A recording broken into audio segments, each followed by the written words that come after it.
Hey, welcome back to the About the Labor podcast here at VikingsTerritory.com. I am BJ Reidell, back here with my guy, Drew Mahowald, and today, as many of you guys probably suspected, we're talking primarily about the guy, Teddy Bridgewater. I use this expression a lot, I feel like, but if you're living under a rock, Teddy Bridgewater is supposed to be activated as of this recording in about 12 hours. So, it's supposed to be a big day, coming back for Teddy Bridgewater. So we'll talk a little bit about, his comeback, what that means to the team, where his place is in this comeback, and what we see happening for the Vikings.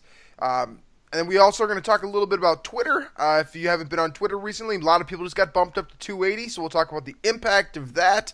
And we have a little bit of a giveaway for you guys as well, so we'll break that down a little bit as well. And we'll finish up with a bit of a look ahead to what the Vikings are facing. Obviously, a lot of you have heard Vikings are going to be playing a lot of road games to finish up the second half of the schedule, so we'll take a look at that and talk a little bit about the Detroit Lions and whether or not the Chicago Bears and Green Bay Packers can make a run potentially at catching up to the Vikings at some point this season. So that's the agenda. Let's jump into the sponsor note real quick, and then we'll start off with some Twitter action here. Shamrock's Irish Nook, located at 995 West 7th Street in downtown St. Paul. They make absolutely fantastic burgers. My personal favorite, the Paul Molitor, as I've described in the past here. They offer excellent drink specials, and they're very, very pre-game friendly with a shuttle service to Vikings and Wild games, as well as some concerts as well. That's to the X or to US Bank Stadium. Head on down to Shamrock's Irish Nook, once again at 995 West 7th Street for a unique and fun burger experience. All right. So let's talk about Twitter first, because I think this is going to have an impact on the sports world, especially for people like you and I who use social media quite a bit to, promote our work, and Twitter is very important. I remember I've literally been yelled at by former bosses for not using Twitter enough because of the impact it can have. And so now we're going to get 280 characters. So if you're not too familiar with the Twitter experience, I know that there are some people that don't use Twitter. First of all, why? Second of all, 280 characters is now double what they were limiting before. It's going to give people a ton, probably too much room to operate in some scenarios. I think it was Seth Tupel that tweeted on Twitter today that the Vikings experience on game day with 280 characters blasting from everyone and their mother. It'll be fun. That'll be an interesting experience. So, as our social media guy, the guy that operates our Vikings Twitter or Vikings ATL Pod Twitter account and so much more, what do you think about this 280 character change? How does it impact your life, and I guess how are you dealing with it? Well, it allows for more creativity for everybody. And I'm not gonna lie, I was very jealous of the people that did get 280. Kind of initially, there was for some reason a few random select accounts, I guess, that I followed that definitely had the 280 characters, and it didn't seem like it was really based on anything as far as who got, because it seemed like random. Random accounts got it, but I don't know. I think it's a fun opportunity because 280 is a lot. It's literally double what you had, and I think right. I like to use little weird drawings people have made, yeah.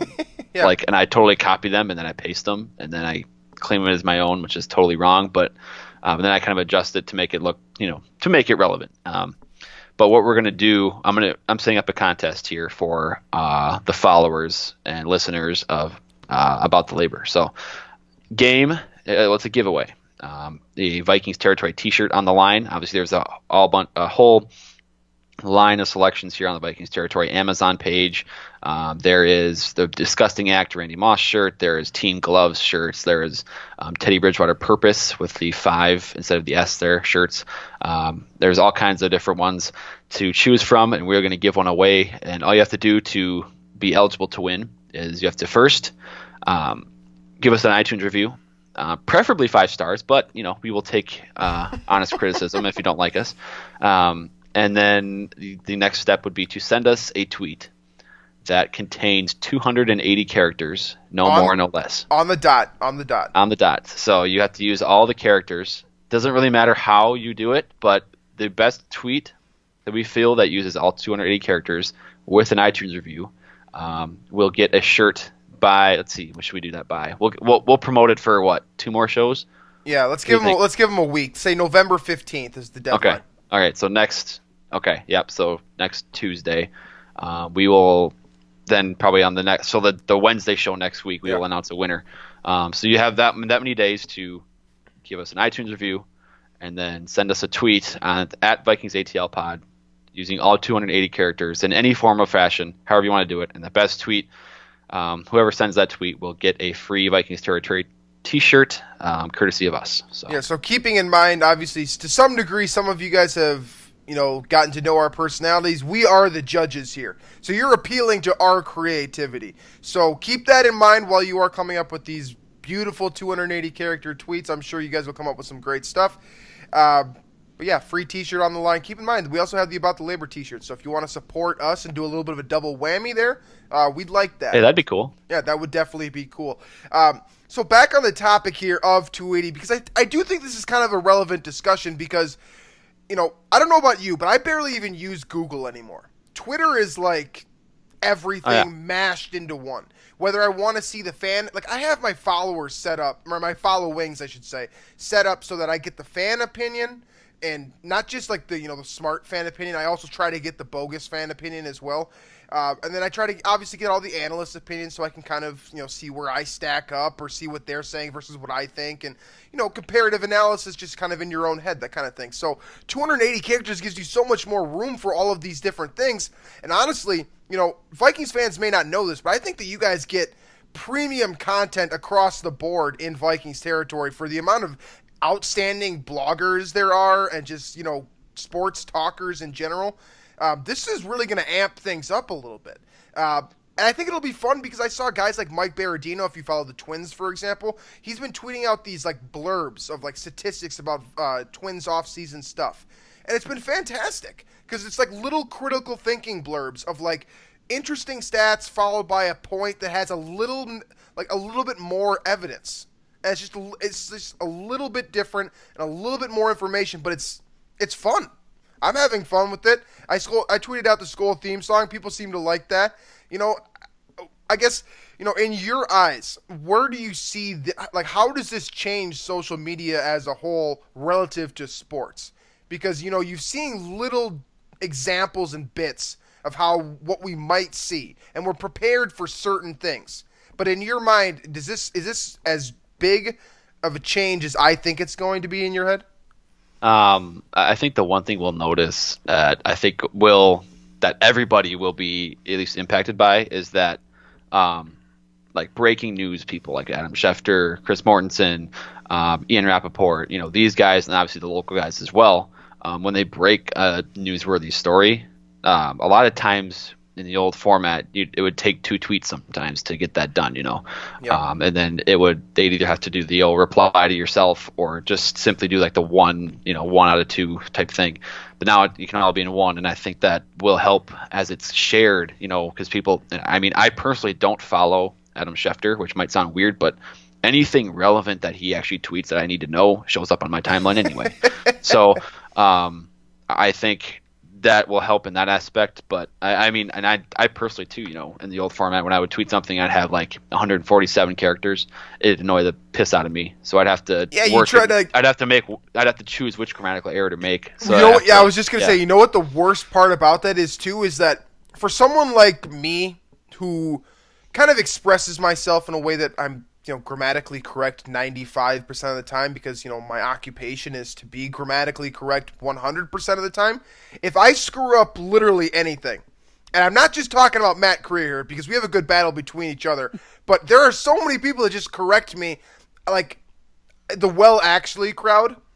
And so this is nice on that level for sure because I feel you completely. When I go to tweet out like coverage chart numbers, for example, and I'm listing like 5 players and I get like 143 characters, it's like, all right, who do I got to cut out of here? Who do people care about less, Xavier Rhodes or Trey Waynes? You know what I'm saying? So like that kind of stuff is fun to me. I think it's going to be an interesting development. And I think honestly it's going to make Vikings Twitter either way more fun or way worse. It can go one of 2 ways here. We're either going to get flooded with like way too many irrelevant 280 Here's what's going to happen. tweets. You're going to get the people that are good at Twitter are going to be even better, and the people that are already not great at Twitter are going to be even worse. You're going to get the extremes there, which I enjoy that because the people that get worse, I I can choose who I follow. That's the Right. freedom. That's the great part of Twitter is I can choose who I follow, choose who I mute. I don't block people, but I do mute people that so I think that's what you'll get out of this. But we're talking about Twitter a little too much here. Yeah, let's get into Teddy Bridgewater. Which, speaking of things that we talk about a little bit too much, Teddy Bridgewater. But this conversation this conversation comes up on literally. So I have done 4 shows over the past week. Every single time Teddy Bridgewater versus Case Keenum has came up, and I'm fine discussing this. I think it's a lot of fun. I think it gives Vikings Territory a ton of not Vikings Territory, the website, like us in general, Vikings fans, a lot of material to work with and debate with and, have rational discussions about. Obviously, not all those discussions are rational, but you know what I'm saying. And so here we are. We're kind of at the apex of this comeback for Teddy Bridgewater. As I said at the beginning of the show, he's supposed to be activated about 4 hours after this show will initially drop. This is going to be huge. Because we've got an entire second half of a season here, plus the postseason. Drew and I have made, our opinions pretty well known on both players, but, to reiterate that, where do you stand at this point heading into the Redskins game, Teddy Bridgewater versus Case Keenum? It sounds like Case Keenum is going to be the starter with Teddy Bridgewater activated and backing him up. What do you see? Do you see this transition coming sooner or later to Teddy Bridgewater, or do you not see it happening at all potentially? Well, if the Vikings keep winning games, that's not going to happen. That's as simple as I can put it. But I do think now that Keenum there's pressure there for Keenum. I can't imagine Keenum is going into the game this week feeling the same about his job the way he did prior to Bridgewater being activated.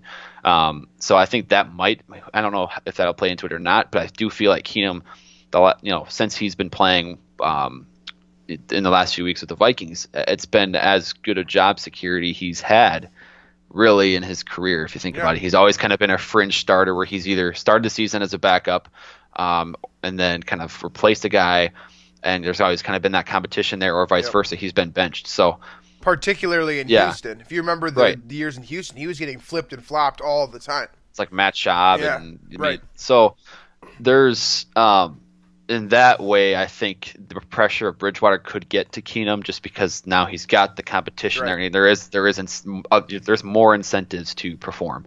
But at the end of the day, I'm going to stand by my opinion that I think, getting Bridgewater the experience, getting the rust off, seeing what he's got sooner rather than later is the best play. And again, we've seen this from Keenum where he doesn't need to be, in a groove or what have you.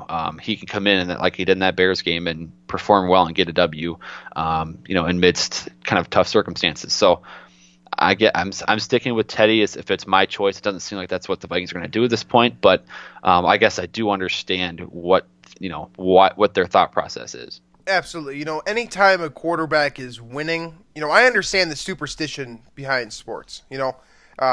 It's not just players who are superstitious either. This is the coaching staff. You see upper management wear the same socks or the same boxers or whatever to try to continue winning streaks. And, to some degree, I can get on board with that kind of thing. And I've mentioned this in the past. That's how I play blackjack. When I was in Vegas one time, I literally almost missed a flight because I was hot at the blackjack table.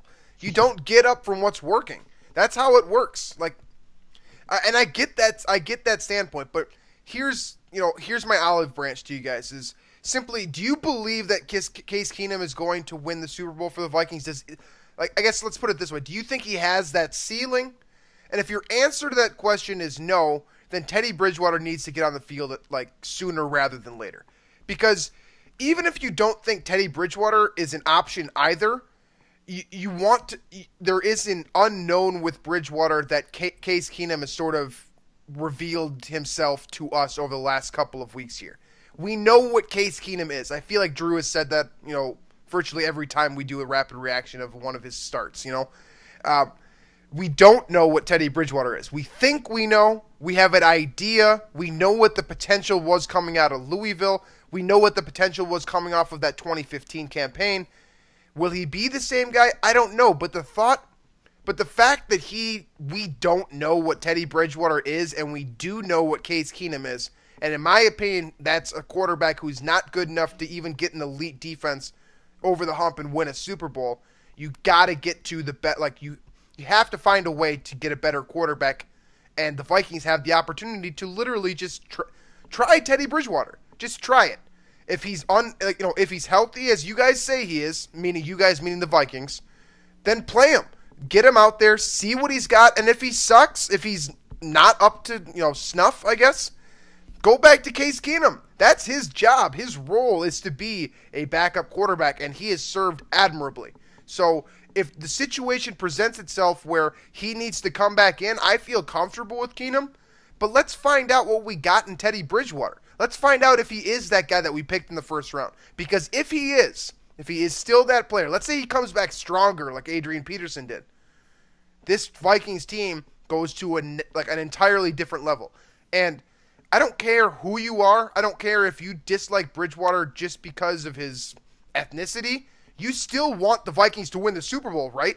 Right. You'll give that up for the Vikings to win the Super Bowl. So ultimately speaking, whether you're messed up in the head like that guy who commented on Drew's post, or you're a rational thinker as we like to think we are, we ultimately want the same thing, and that's a Super Bowl title.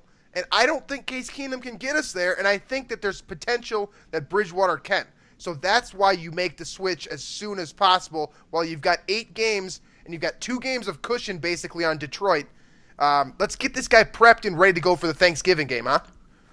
Yeah, I mean, I think the most concise way to put it is that Teddy Bridgewater is the higher ceiling option. He's got the higher ceiling of 2 options. In case Keenum has the higher floor. And who disagrees with that? There's no way anybody can disagree with that simply by knowing what we do about these quarterbacks. Teddy Bridgewater, one of the most talented quarterbacks in his draft class, if not the most. I mean, there's an argument there that I think he was the most talented. I still believe he was. Yeah, and he led. We know this about 2015. The statistically wasn't impressive, but he made a lot of key plays and a lot of key situations to give the Vikings several of those wins, and he essentially put the Vikings in a position to win that playoff game if Blair Walsh doesn't miss that kick. So we know Teddy Bridgewater as a leader, as an arm talent, is he has serious potential as a quarterback, and that's why his ceiling's higher than Case Keenum's. But right now, the way Keenum's playing, the 4-game win streak, and the way he and Pat Shurmur have kind of found some chemistry, I think, that continuing that makes him the higher floor option of the two. So it's kind of what what you prefer out of those 2 options. If you want to play it safe, kind of keep, the status quo, and which status quo is working right now, then you can take Keenum. But if you're really trying to if you want to kind of take a risk per se and really trying to springboard to really contender status, then you make the move to Bridgewater. Let me use the blackjack analogy one more time this show, and I promise I won't use it until at least next week. So let's say you're winning. You're hot at the blackjack table. For example, let's say you're like us, Drew and myself, and you start with like $50, and you work your way all the way up to about $350. Now, you've got a couple options at this point. You are winning. You're winning like a ton, especially relative to your starting point. You have the option moving forward to begin betting higher and try to win big and walk out of there with, I don't know, $5,000, something ridiculous like that. Let's call that the Super Bowl title here. You have the option to make that move, to push more chips in. And that's kind of what putting Teddy Bridgewater in for Case Keenum is, because there is potential to lose there. What if Bridgewater gets hurt? I know all of us are terrified of that first drop back. What if he's not the same player mentally on the field? Mm-hmm. You probably lose another hand there as well. But ultimately, you get to come back to those $50 that you started with, and that's Case Keenum, and try to work yourself all the way back up. But I think any rational thinking Vikings fan, anyone that's watched, Case Keenum's development, anyone who's watched Teddy Bridgewater's development and looked at it from an objective standpoint, can say that if you're starting with $50 on the table, you want to run that $50 on Teddy Bridgewater, not Case Keenum. And honestly, it has nothing to do with draft status, nothing to do with athleticism, results in the combine, none of that stuff. There's there's one quarterback here who has the ceiling of a Super Bowl champion, in my opinion, at least from an intangible standpoint, and we'll see if he can get it done from a physical standpoint at some point. And there's one guy who has probably exceeded expectations by just about everyone. Even his high school coaches probably didn't see him getting as far as he has in Case Keenum. So that's my thought process. That's how it works for me. Now, let me just say this so we don't get any rude comments again. I completely support Case Keenum. I completely support Teddy Bridgewater. I just want to win. And in my opinion, I like to think it's an educated one. Teddy Bridgewater is the guy that will get us to the promised land. I guess I should say is more likely to get us to the promised land. So that's why I'm in on Teddy Bridgewater. That's why I fall the way I do. And I like to think that I have enough evidence and, objective analysis behind that to really feel strongly about that, prospect moving forward. Where you can draw the line between somebody that's just doesn't know what they're talking about and someone that does know and prefers Keenum, which is it's definitely a fair choice, is when they would say that Keenum still has higher potential than Teddy. That's, I think, for me, that's where I draw the line of like, okay, your argument, at least from what we know about each player, I don't think it's valid. So that's where I draw that line, because I do think there are people that that comment on my article from a few days ago pretty clearly has that opinion. And I just kind of was like, I didn't know where to start with that guy. So, but I think it's funny that the Teddy versus the gloves versus sleeves debate that we all thought eventually was going to happen has turned into the sleeve or the gloves versus Case Keenum debate, and it's really funny that it seems like the same people that were very pro Bradford for the most part are sticking with Keenum here. I don't know if that means anything, but it does seem like the same people. It seems like it would mean something, kind of. Yeah. Maybe I'm hinting at something here, but maybe I'm not. I'm just saying what I have noticed on my social media feeds and with and who I interact with. But yeah, this is one thing I want to bring up before I want to jump into Bradford's situation after this a little bit here, but. Jarius Wright, for example, came out and said that the Vikings should not switch quarterbacks, or in so many words. I mean, if you want to check out the verbatim quote, go on the Vikings website. He said, with the way Case is playing, I don't know how you go away from that. Exactly. Something like that. So it was essentially what he was saying is he's on board with the people who don't change what's working. Jarius Wright is on that train. If you're Case Keenum, if you're Teddy Bridgewater, do you read into that comment at all, or is that just kind of giving the media something to work with? If it rattles you or it affects you in any way, I mean, it doesn't seem like that's something that would bother Teddy or Keenum, really, for that matter. If you shouldn't be playing quarterback in the NFL if that's something that rattles you, because you're going to hear a lot worse than that from other people, and it's going to be in the media, and other players are going to say the same things about you or worse. It's just the way it is. You can't play quarterback in the NFL. That's one of the most, scrutinized positions or occupations in the world. In the world. So, if that rattles you, then I don't want you on my team. That's for sure. That is definitely one nice thing about at least one nice thing about Case Keenum. Honestly, we say a lot of nice things about Case Keenum, but that is one thing that I really like about him is that mental fortitude. We talked about it a little bit before about how he went wishy-washy in Houston. Same type of thing happened out in, I guess it was St. Louis or L.A. Yeah, he was in L.A. You look at the mental fortitude. That's what you need to have, especially as a spot starter. Obviously, as a quarterback in general, but as a spot starter, you need to understand that your job is basically up for grabs at all times. There are some backup quarterbacks who, like Matt Flynn, for example. Ryan Nassib has basically been riding coattails out in New York for a couple of years that get by without really ever having to play and continue to make money. But if you step into a situation like Brett Hundley right now, this is worst case scenario for Brett Hundley's career. He's going to end up getting, a small sample size, and people are going to look at it and be like, can this guy even play in the NFL? So Case Keenum, on the other hand... Which, by the way, can we talk about how messed up that is?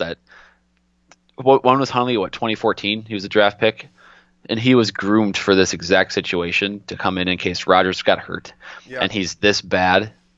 and the team is this bad, that reflects pretty poorly on Mike McCarthy, Ted Thompson, and the Packers. I said this yesterday, man, and I've said this for 3 months. I said this for 3 months. Seriously, the Packers have been a one-man team, and if the one man goes down, you're screwed. And if that's the case, you got to fire your general manager. I mean, do you remember the tirade that I went on about Ted Thompson back in like April or something like that? Like, the guy has not been a good general manager, period. His best pick is obviously Aaron Rodgers when he got him sliding. And other than that, I mean, what has this guy done to keep this roster competitive without the quarterback position? What if they had, like, think of an average quarterback. Who is Andy Dalton. That's exactly what I was going to say. I was going to say Andy Dalton too. If they had Andy Dalton, do they even make the postseason the last couple of years? With this defense, with this, it's a solid running game, I suppose. It's funny because they've made the postseason every year since 2008. Right. It's literally a decade in a row they've been in the playoffs. Right. So, like, if they don't have Aaron Rodgers, I think it's fair to say, I think Colin Cowherd brought this up on his show, Aaron Rodgers is literally giving way too much to this organization. He's employing 52 other football players, essentially, as well as his head coach, probably his offensive coordinator. I still don't know why Dom Capers is employed, by the way. Don't even get me started there. That defense is atrocious and has absolutely nothing to do with Aaron Rodgers. I mean, Ted Thompson, what do you do here? Like the Office Space quote? Seriously, what does this guy do here? You drafted Aaron Rodgers, whatever, close to a decade ago. What else have you done since? The body of work isn't looking great, bud. So, honestly, dude, I love to watch the Packers fan base burn. Did you guys see, if you're not following this already, make sure to check out, it's like SJ comments. JS comments on Twitter. JS comments on Twitter. Oh, my God. That's fun. That was so much fun today. People wanted to trade Aaron Rodgers because they it would be respectful to him. Stuff like that. Oh, it's great stuff. It's fun to watch that fan base burn.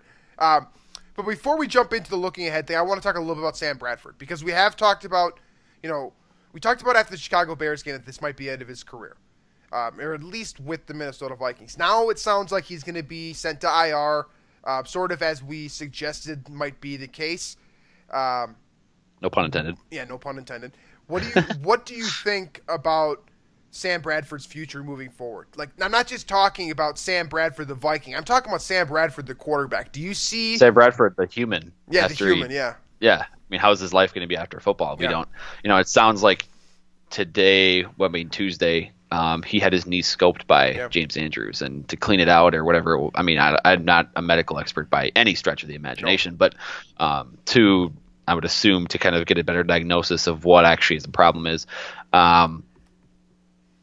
It sucks for him. It really does. To have the best game of your career, and it had to have been, right, against the Saints on Monday Night Football, to open a season that has had so much promise, and to immediately have it come crashing down. And literally, this is kind of a career-threatening thing because he went from earning another giant paycheck and giant contract this offseason to probably, he'll probably get paid, but he'll probably have a job, but he might not be a starter.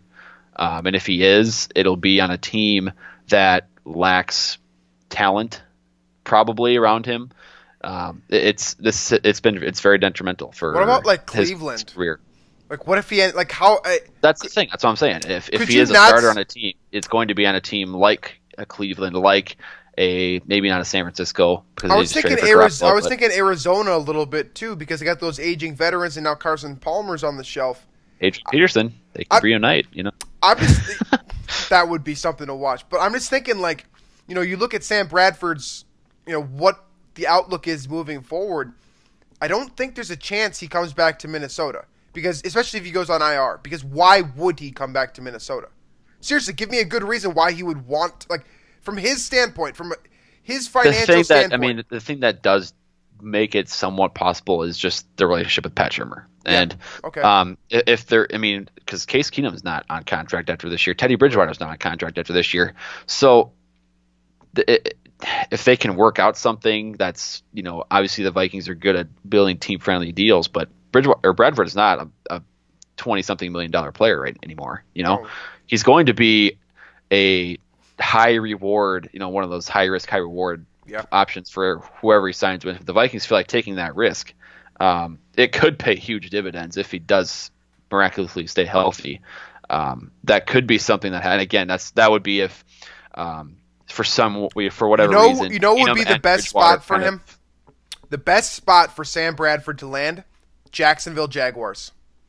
That's where he needs to go. He get a great defense and a great running game once again on a roster that is young, restless, fired up, passionate. It's a perfect spot for him. The strength of schedule the rest of the year, Detroit Lions second, Jacksonville Jaguars first. The Jaguars have a real chance to win 11 games this year. And just think about it. If you're a Jaguars fan, you look at your biggest problem right now, Blake Bortles, obviously. You get a guy like Sam Bradford. If you get half of what he did against New Orleans, I mean, that team could win 13 games. Seriously, I mean, that's a really good football team. They've got everything else. So, let's call this I'm shouting this from like the mountains, basically. If this comes down and happens, I'll be very excited. But I don't, whatever. But I think that Jacksonville would be a good landing spot for Sam Bradford because I don't see him coming back with the Vikings at this point. I just don't see it making sense for him. That's probably the right bet. Team. I think, I think it's the safer bet, I think. I do want to make this point because I saw this a lot today on Twitter where, I think Mortensen first said like, oh, the Vikings are contemplating sending Bradford IR to make room, whatever. And I saw like 10 people in a row, like either quote their own tweet or retweet their own tweet or something from like the beginning of the month saying, this is probably Bradford's last snap. He's going to go to IR. And I'm like, that's not a hot take. It was never a hot take.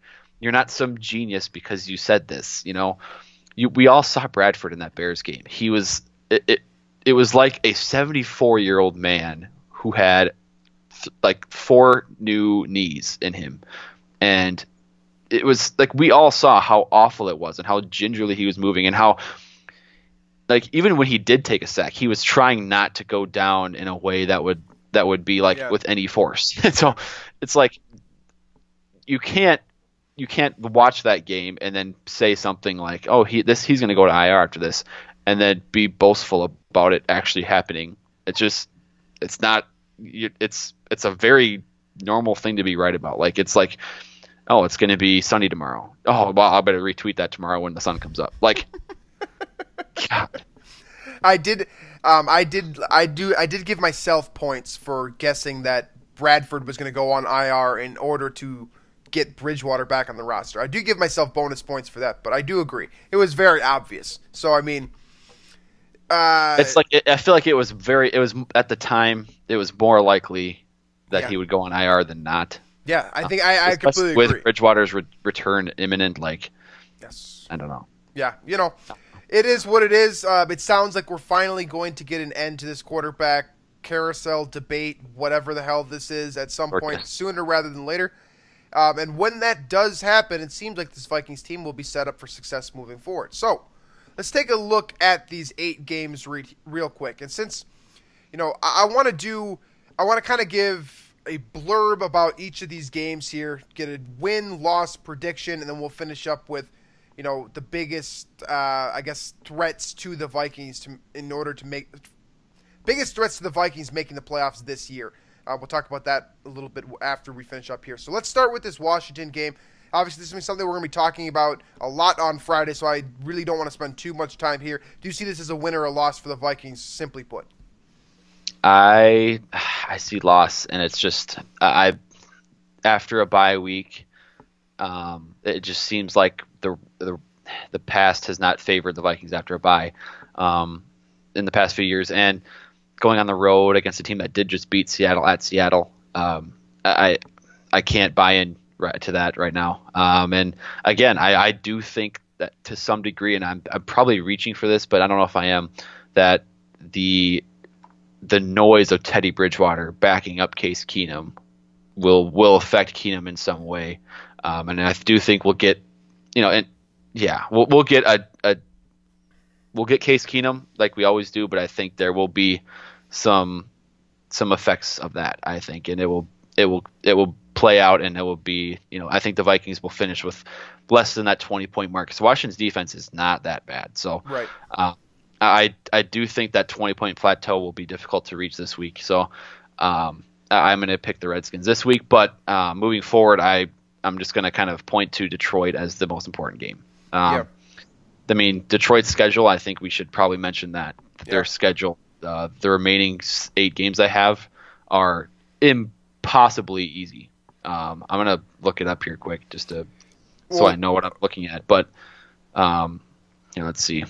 You got this Washington game is important to me as well, simply for the fact that this Redskins team, it seems like they're going to get back into the playoff conversation here. It seems like Philadelphia is going to win that division, so they'll obviously be contending for a wild card spot. Will it come Dallas. down? Yeah, with the Vikings as well to some degree, because this is an NFC team. I mean, I'm not going to put this game up on a pedestal like I would the Detroit game, as you just said, but this Washington game could carry some weight down the line. I also think the Vikings probably lose this game. Just because you're going on the road, this is a tough place to play. Kirk Cousins is coming off of a win. I like Kirk Cousins. I think he's a good player. And their defense, Ryan Kerrigan, some of these guys, Preston Smith, who ruined our lives last year. There's some good players Josh out there. Norman on the outside. Josh Norman, yeah. But I'm going to run through Detroit's schedule here because it's the Vikings are clearly the best team they have remaining on their schedule. They have Cleveland this week. Then they play the Bears. Then they play the Vikings on Thanksgiving. And then they play the Ravens, the Tampa Bay Buccaneers, who are in shambles right now. Yep. The Bears again, the Bengals, and then the Packers. So they have, Browns quarterback, Deshaun Kaiser or Cody Kessler or Kevin, whoever it is, who knows. Then they have Mitch Trubisky. Then, for now it's Case Keenum. Yep. But, it could be Teddy, who knows. Then it's Joe Flacco. Then it's Ryan Fitzpatrick, maybe? Yeah, right now it is. If Jameis Winston's not ready to go, it's Ryan Fitzpatrick. Then it's Mitch Trubisky again. Then it's Andy Dalton. And then it's Brett Hundley. So there's Detroit's daunting schedule. It's very possible they finish with 10-11 wins. Right. And they're 4-4 right now, but that's very possible. Yeah, that puts the Vikings in definitely a must-win scenario, in my opinion, or very close to a must-win scenario on Thanksgiving. But in between that Washington game and that Detroit game, we got the LA Rams coming to U.S. Bank Stadium. That has the makings of one hell of a matchup. And we talked a little bit about this recently with the Sean McVay, Mike Zimmer battle that will inherently happen within there. Looking ahead, this is 2 weeks ahead now, so a lot can really change in a week. But right now, what do you see becoming of this Vikings-Rams game? Is this a game that, obviously it's important because it's another top NFC team, but is this a game the Vikings need to have? Because to some degree, there are people that are doubting this team, and you're skeptical to some degree because they haven't played anyone good. So now you're playing against the LA Rams, who they look some really degree, good. The Vikings haven't beaten anybody. They good. haven't. New Orleans is the best team. New Orleans, yeah. So, there Sam are... Bradford. Right, yeah. So what do you see with this LA Rams game? Is that a game where, in your mind, do the Vikings need to get that win to prove themselves? Or is this kind of an overrated 2-game stretch for the Vikings here? I think you got to get the home win. Because I do think the Vikings at some point need to get that marquee win, if you will, with air quotes, in which they kind of they really prove themselves as contenders. I do think that's something that needs to happen. There's a reason why in college football there are teams with one loss ranked ahead of teams in the playoff rankings.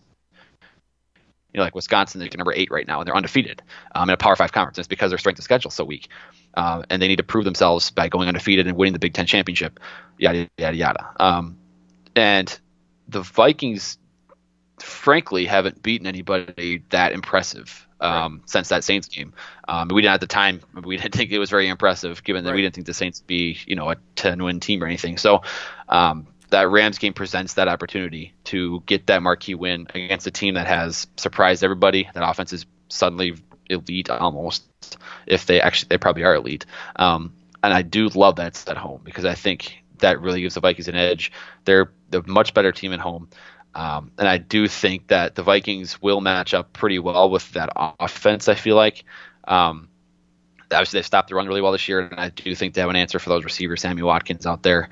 I think Xavier Rhodes should be able to match up there, and then they have some speed on the other side as well. But I do think the Vikings match up in that game well with the Rams specifically. So I do like the Vikings to win that game, but I think it's going to be a fun one. Yeah, that's definitely going to be one of those games that could go either way. At this point, I have the Rams winning that game. That's honestly, like I said, this can change in a week. If Jared Goff comes out and looks terrible next week, I'm going to feel a lot better about the Vikings, potential to get to him, shake him up a little bit, and beat them with defense. Because let's keep this in mind here. This is a team that went out and got a fortifying left tackle. It's going to be a challenge for Everson Griffin on the edge. If the Vikings defense is able to get to Jared Goff, which is something that hasn't happened much this season, and why he's taking that great step in heading into year 2 here. If the Vikings are able to shake him up and make him look like a rookie again, they could beat this team for sure. But I guess time will tell, whether the Vikings will be capable of doing that. What the Rams are going to look like heading into that Vikings game. A lot of different factors can still change here, but as of now, I've got the Rams beating the Vikings there. So then we got the Lions game next, which we discussed them enough, I think. Moving on to the Falcons. Panthers, both on the road, a little bit of an NFC South road trip here. Vikings obviously went in and beat New Orleans at US Bank earlier this season. They're leading the NFC South right now. I don't know how, but that's what's happening. So you're looking at... They have a defense now. Right. You're looking at the Falcons, who are sliding, the Panthers, who are the ultimate roller coaster behind Cam Newton. What do you see happening with these two games? Obviously, again, two big-time NFC matchups that could be wild card players. Honestly, a lot of these games are very important for the Vikings moving forward here because they got their AFC opponents out early. I'm very excited for Everson Griffin versus Matt Khalil in Carolina. That should be fun. That should be really fun. And actually is part of the reason I do like the Vikings in that matchup. Yeah. We saw that last year in Carolina where the Vikings were able to get after Cam Newton quite a bit, and he was not himself. I think he was sacked, 7 or 8 times in that game? 7 times, yeah. And the Vikings, from the second quarter on, essentially completely shut down the Panthers' offense. And obviously now there's different weapons there. There's, even in the draft alone, they got Christian McCaffrey and Curtis Samuel, who are starting to find them a role in that offense. So it's different, but I do think overall the Vikings are going to match up well with Carolina. But I do have concern with Atlanta. And it's just because I feel like that home field advantage they have is really good. Matt Ryan's obviously an elite quarterback. Yep. Not Jerry Jones. That'd be funny though. But Julio Jones versus Xavier Rhodes will be a fun matchup. It's always a good one. Yep. So that would be fun. And but I do think Atlanta's defense is still there, which could cause problems for either Teddy or Case Keenum. So I'm more concerned about Atlanta, but I do think the Vikings should get at least one of those games. Yeah, I am also more concerned about Atlanta and also believe that the Vikings will take one of those 2 games.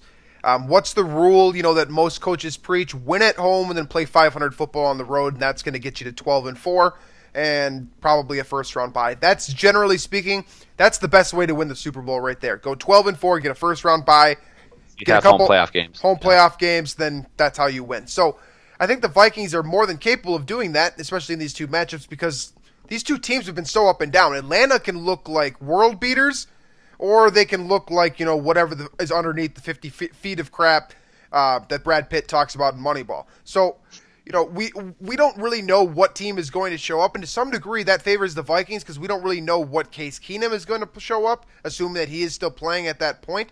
I expect the Vikings to get one of those 2 games. I think that the Panthers is probably more realistic, when you look at it at this point in the season. But so, for me at this point, I've got the Vikings losing to the Redskins, losing to the Rams. So that 2-game losing streak, if it were to hypothetically come true, will put the Vikings fandom in a shitstorm pretty much, I imagine. And they come back. Last year. I mean, it would bring back memories of 2016. And why wouldn't it? But then I've got them winning it on the road at Ford Field against the Lions. I think the Vikings are a better team. They just got to go out and prove it at this point. Talked about that a little bit on the roundtable if you want to check that out on YouTube. And then after that, I got them splitting with the Falcons and the Panthers. And that gives you the 3-game stretch to carry out the season here. So if the Vikings can get through these next 5 games, probably at 2-3, even just 2-3, they're sitting up to cruise through these final 3 games against Cincinnati, Yes, they are. Green Bay, and Chicago. Chicago at home, by the way. Obviously, we already played at Soldier Field this year. And Cincinnati at home. At home. So that's a situation where the Vikings, if they win 2 games here, then they just got to finish up with 3. Yeah. They could be an 11-win team. That seems to make a lot of sense to me. I still think that 10-6 is where you want to put your money right now, just because it's entirely. I mean, wouldn't it be very Vikings of them to just flub one of these games that we think is, a quote easy winner? I can see it happening. So I think 10-6 is the best bet right now. I hold true on that take for the preseason here, but I do really like this 3-game stretch at the end to kind of, get you prepared for the postseason. Yeah. But not, it doesn't burn you out at the same time. You see so many teams get hot at the end of the season, but they burn out just getting there. I don't think the Vikings are positioned well here, where their challenge is right now. That hump is this next 5 games. But if you're able to get out of that relatively, they're able to really find out what they need to work on. Right. They're not figuring that out as they enter the playoffs. Yeah. I mean, I'm thinking the way I saw look at the schedule here is if they can go 3-2 in the next 5, then I really think they have a good chance at a first round bye, if not the home field advantage, depending on how Philadelphia, holds on to that one spot. But if they can get 12-4, I'd feel good about that. But obviously, I'm thinking 11-5 right now, and that'd just be them winning 2 of the next 5 and then sweeping the last 3. It's just that. I do think that Rams game is going to be. I think they match up well with the Rams, and that's part of that's just me not buying in yet. And then that stretch of road games, you got to get one of those. And I think Detroit's probably the one they get. But that's going to be a very important game for the division too, because I do think Detroit has a very good chance of also getting to 11-5. So they need to get that game. That's the most important game I think of the season moving forward here. If they don't win that game, the playoffs are actually going to be in jeopardy, I think. And then if they do win that game, I think playoffs are going to be not a certainty, obviously, but I do think their chances significantly increase. Absolutely. Any divisional game is important. Obviously, we don't need to tell you guys that, but with this Detroit Lions schedule, I really do think that becomes pretty close to a must-win game. The Vikings are in a cool position right now where they control their own destiny, but obviously you lose that privilege if you start losing games that you're supposed to win. And when the Lions' schedule is the way it is. Right. So the Vikings obviously losing early in the season against Detroit, that hurts them to some degree now, even at 6-2, because now if the Vikings lose on Thanksgiving, that tiebreaker, it could be the difference between a division championship and a potential wild card berth, the way this NFC is shaping up. So, I don't want to look too far into the past here, but that game, that was that's a game that was kind of a swing game for the Vikings, and thankfully they have came back and played very well. Won 4 straight basically since then. So that second Lions game is going to be very important. But right. Looking at some of these other teams here, teams that could be a factor outside the division. You look at the Dallas Cowboys, the Washington Redskins this week, the New Orleans Saints. Strangely, if Carolina or Atlanta gets hot, obviously all 3 of those teams can contend. The Rams are looking like they might, finally take a leap forward here and get the division. Seattle is still lurking. That's a very dangerous team, especially with Dwayne Brown being added to their roster. And the Arizona Cardinals are somehow hanging around at 4-4. So there's a lot of clutter to be. Imagine a Cardinals-Vikings playoff matchup. Adrian Peterson returns to U.S. Bank Stadium, or vice versa. Maybe the Cardinals host the Vikings, but that'd be kind of cool. Yeah, you could totally see if the Vikings get like the 3 seed or something like that, and then that would mean that Arizona would get the 6. It's possible. How ridiculous would that be if Adrian Peterson returned to Minnesota with 2 different teams in the same season? That'd be funny. I do think the Vikings would shut him down. That'd be kind of fun to have him get shut down twice in a row in the same season with different teams. I don't see Arizona making the postseason at this point. A lot of things can change. Who's even playing quarterback for them right now? Drew Stanton. Yeah, probably not a playoff team. But, that remains to be seen. I'm not going to count anyone out at this point. Hey, don't discredit their hard-fought win last week against the 49ers. Hey, yeah, exactly. I don't know, man. Weirder things have happened. We have seen the weirdest of things as Vikings fans, so I'm not going to be one to count anyone out. So that about wraps up the show, I believe. Willie Beavers is back. Willie Beavers is back. Willie Beavers is back. Before we wrap up the show, we have to get that in here. That's very important. Willie Beavers is back on the practice squad, not the active roster, but he is back. Welcome back to the Beavs. We love you, bro. You are the butt and also the source of so many great pun jokes that we're very happy to have you back in Minnesota. Also, I will add that it's very possible that the Vikings keep 4 quarterbacks to move Teddy on. Oh, that is and interesting. they get rid of Aviante Collins, activate Willie Beavers. I'm just saying it's one possibility. It's not just that they wanted to bring back the funny name. They could have. This could be a backup plan there. It's an option. Yeah, there is that, and that's probably something that, as we see what develops out of this Teddy Bridgewater scenario, probably something that we're going to talk about on Friday, honestly. So we'll talk more about that then. Until then, remember, we're having this new contest. It ends on November 15th. I'll tweet out details for it, too, so it's more clear than the way I explained it. Absolutely, but the simple way, give us a review, send us a 280-character tweet that is creative and Drew and I will like, and we'll pick a winner from the people that do those 2 things for us. And like Drew said, he'll fire up some more details later on this week. iTunes, Stitcher, Google Play, iHeartRadio, VikingsTerritory.com. As usual, hit the subscribe button on YouTube if you haven't already. And we will be back later on this week with a full Washington Redskins preview, and whatever the hell else comes up in Vikings Nation, we'll cover it then. So thanks for listening as always, folks, and we will catch you later on this week.